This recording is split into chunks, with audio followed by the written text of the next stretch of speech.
Nah, mungkin Bisa. di sini Mas Ridwan, Mas, ini kan masih ada beberapa yang baru nih. Mungkin pengen tahu nih step-step dari awal ketika misalkan mau daftar gitu kan.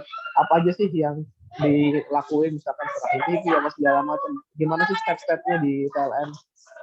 Jadi kadang-kadang teman-teman kan ada juga nanya nih yang apa namanya ya. Mungkin kita request kali ya. Jadi untuk yang baru nih, apa aja sih step-stepnya sampai dengan selesai Nazor itu apain aja sih bingung apakah cuma CV itu langsung Nazor kah? Atau langsung dari CV langsung apa namanya ada pertemuan bagaimana Kak Fadil mas mungkin buat teman-teman yang baru atau kita refresh bareng. Ya, kalau yang ditanyain prosesnya di TLN ya. Jadi TLN itu kan sebenarnya ada dua proses utamanya. Yang pertama matchmaking, artinya cari gitu, cari pasangan dulu, cari mau taruh sama siapa. Dan prosesnya rudiment apa sih bahasa bahasa ininya? Basic banget lah, ini dasar banget gitu ya. Kayak ini ada list data, silakan dipilih mau taruh sama siapa kan gitu kan. Nanti ngajuin. Sesimpel itu gitu. Cuman kita bikin aplikasinya. Jadi itu. Nah, tapi sebelum itu, sebelum masuk ke sana, teman-teman perlu tahu ya, barangkali yang baru. Jadi di TLN itu kita hanya peruntukan untuk teman-teman yang benar-benar niat dan bukan untuk main-main gitu.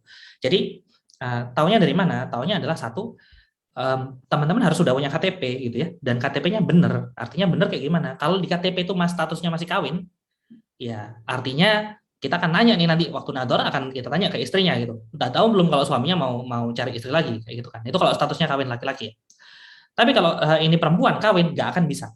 Gitu. Nggak akan kita terima CV-nya gitu. Jadi nanti alasannya gini kan, kita udah cerai kok, udah cerai secara agama, tapi KTP-nya aja belum ganti ya percuma, nggak akan bisa lanjut nanti proses pernikahan itu sebelum resmi bercerai. Jadi di TLN hanya memfasilitasi yang serius dan siap gitu ya.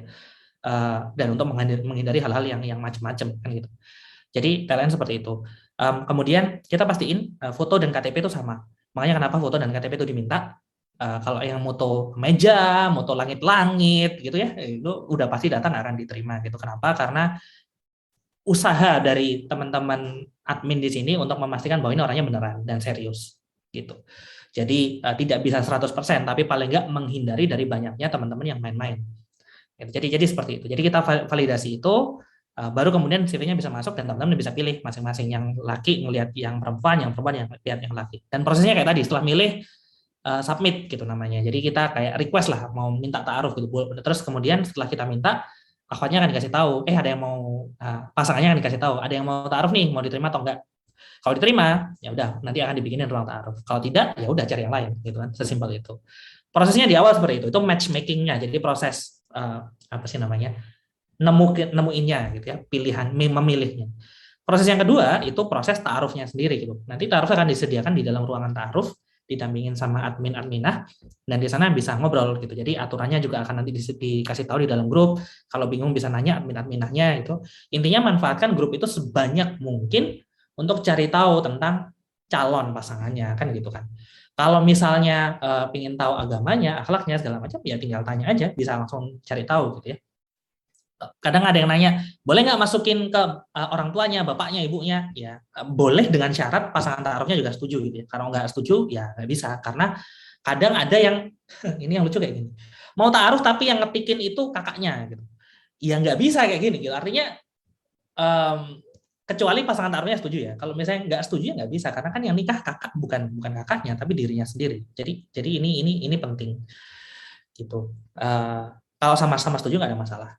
Jadi prosesnya seperti itu, ada dua. Setelah nanti ta'arufnya selesai, kemudian nador, gitu ya. Kalau sama-sama sepakat buat lanjut, cocok, nador. Nador tuh melihat. Jadi ketemu Ivan sama akhwat, paling disarankan datengin ke rumahnya akhwatnya. Tapi kalau kondisi yang lain bisa tanyain ke admin-adminahnya masing-masing nanti. Itu insya Allah akan dibantu, dikasih tahu gimana prosesnya. Setelah nador, kayak tadi ya, kalau cocok, ya lanjut, silakan ngomongin akad, persiapan pernikahan. Kalau nggak lanjut, ya udah bubar, cari yang lain, gitu, sesimpel itu. Perlu diperhatikan ya buat teman-teman supaya kita tuh menghindari adanya orang yang buru-buru pengen nador kayak gitu kan. Artinya cocok gak cocok, yang penting nador dulu, setelah nador baru mau nanya-nanya gitu. Nah, aturannya di TLN itu kalau sudah nador, pembicaraan di dalam grup itu nggak boleh lagi ngomongin hal-hal selain ke akad dan walimah. Jadi kita menghindari orang-orang tuh pengen nador dulu kemudian baru taruh belakangan.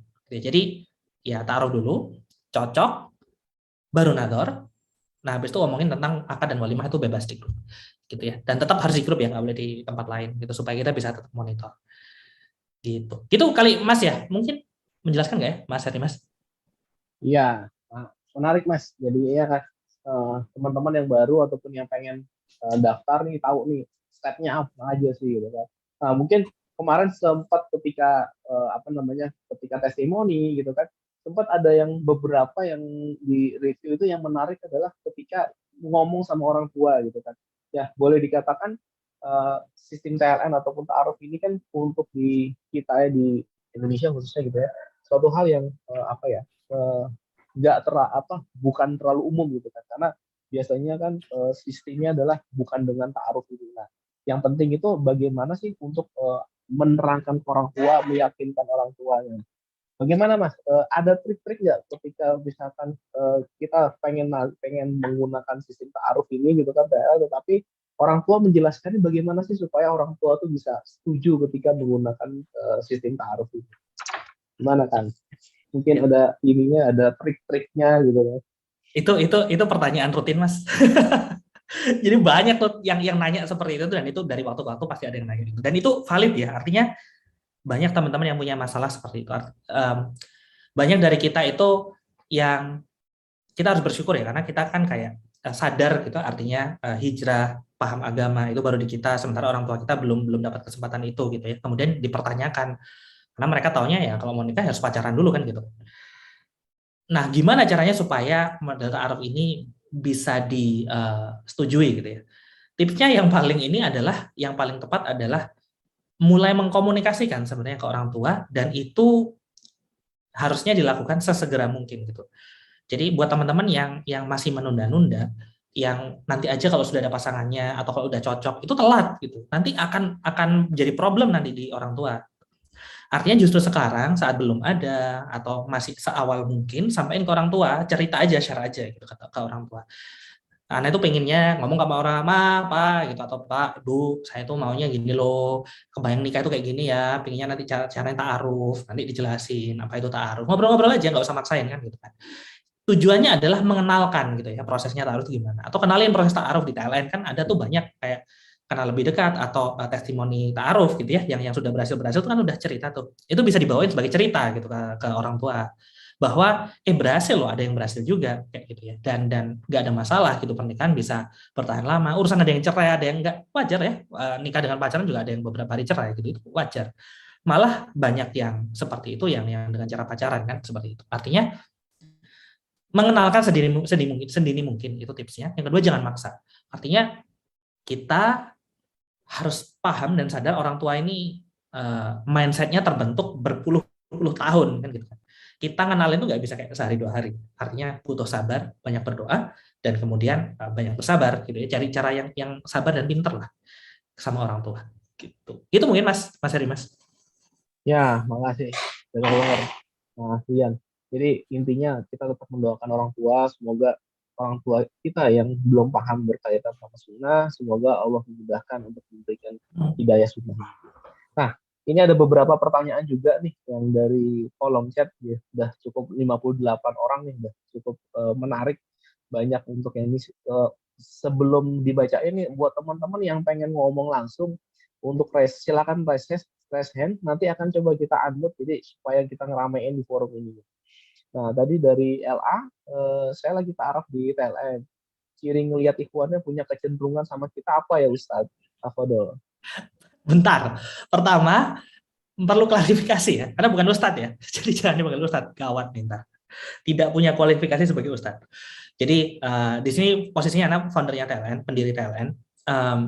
Kebetulan aja dan diberi kesempatan kan gitu kan. Jadi jangan dianggap Ustadz. Nah, tapi pengalaman taruh banyak insya Allah, jadi bisa jawab yang kayak ginian, bisa jawab insya Allah. Nah, jadi pertanyaannya gimana caranya kita tahu ikhwannya punya kecenderungan atau enggak?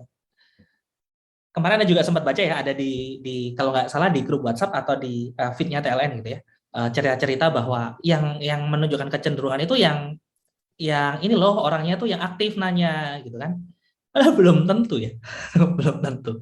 Kalau Antuna tahu ikhwan tuh nggak kayak gitu. Artinya ada ikhwan yang memang karakternya itu senang memulai pembicaraan duluan gitu ya, aktif bertanya gitu. Dan itu memang tanda bahwa ada kecenderungan atau serius ya dalam berproses gitu. Cuman ada juga ikhwan-ikhwan yang relatif pasif, bukan berarti mereka nggak serius, cuman mereka biasanya ya nggak ada banyak waktu gitu. Kenapa? Kalau diperhatikan ya, memang dinamikanya kan akhwat ini posisinya itu nanti apa ya, kalaupun tidak bekerja full time itu dimaafkan lah di budaya kita itu nggak ada masalah.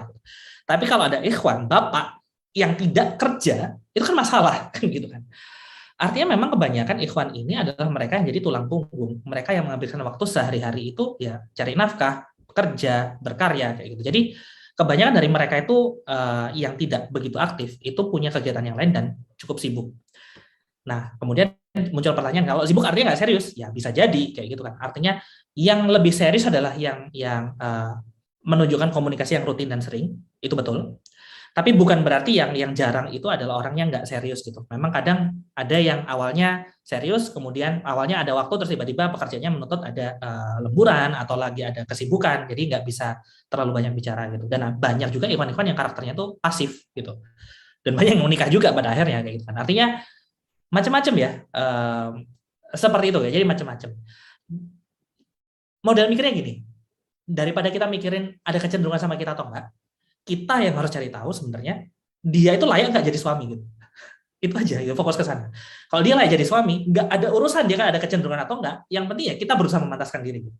Karena nanti ada kecenderungan atau tidak itu urusan hasil, itu Allah semua, nggak ada urusan kita. Yang penting kita berusaha kasih usaha maksimal, memperbaiki diri, gitu ya, dan kemudian berusaha menjawab sebaik-baiknya. Gitu. Jadi fokusnya adalah daripada kita fokus gimana yang sana mempertimbangkan sesuatu yang tidak bisa kita kontrol diri kita sendiri, gimana caranya kita memperbaiki diri.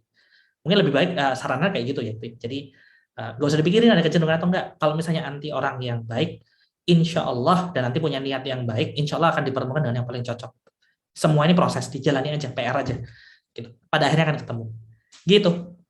Mas Heri, Mas, ngomong Mas. Iya, Mas. Menarik penjelasannya tadi. Intinya adalah bagaimana kita bisa memperbaiki diri sehingga pasangan kita adalah bagaimana cermin diri kita sendiri. Insya Allah nanti diberikan yang terbaik dan sesuai dengan Allah beri pilihkan untuk kita. Ya, Ya, jadi kalau untuk mau cari pasangan yang soleh ya kita bagaimana untuk mengupgrade kesolehan kita sehingga Allah memilihkan kita pasangan yang soleh.